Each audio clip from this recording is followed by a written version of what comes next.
मथुरा लीला, मथुरा कांड श्री कृष्ण के जीवन की एक महत्वपूर्ण घटना है, जिसमें उनका मथुरा जाना, कंस वध और मथुरा के राजा बनने की कहानियां शामिल हैं।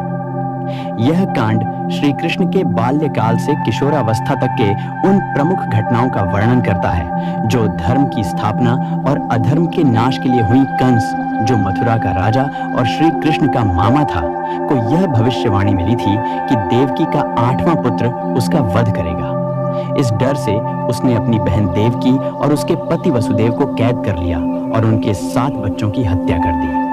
लेकिन वसुदेव ने 8वें पुत्र श्री कृष्ण को जन्म के तुरंत बाद गोकुल पहुंचा दिया, जहां नंद बाबा और यशोदा ने उनका पालन पोषण किया। जब कंस ने श्री कृष्ण के बारे में सुना कि वह गोकुल में बड़ा हो रहा है, तो उसने अक्रूर को श्री कृष्ण और बलराम को मथुरा लाने के लिए भेजा।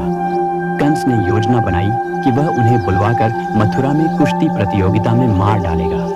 मथुरा पहुंचने पर श्री कृष्ण और बलराम ने धनुष यज्ञ में भाग लिया।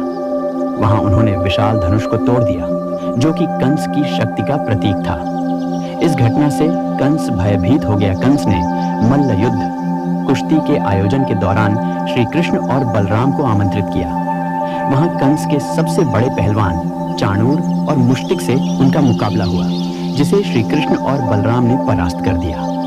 इसके बाद श्री कृष्ण ने कंस को उसके सिंहासन से खींचकर उसका वध कर दिया, जिससे मथुरा के नागरिकों को उसके अत्याचार से मुक्ति मिली।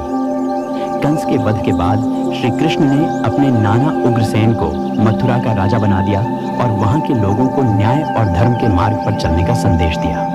कंस वध के बाद कंस के मित्र और मगध के राजा जरासंध ने मथुरा पर बार बार आक्रमण किया। इससे बचने के लिए श्री कृष्ण ने मथुरा छोड़कर द्वारका नामक एक नए नगर की स्थापना की और वहां जाकर बस गए। मथुरा लीला, मथुरा कांड श्री कृष्ण के जीवन का वह महत्वपूर्ण हिस्सा है जिसमें उन्होंने अधर्म और अत्याचार का अंत किया और धर्म की स्थापना की। यह कांड धर्म की विजय और सत्य की महिमा का प्रतीक है। इस कांड का वर्णन भागवत पुराण, विष्णु पुराण और महाभारत जैसे धार्मिक ग्रंथों में मिलता है।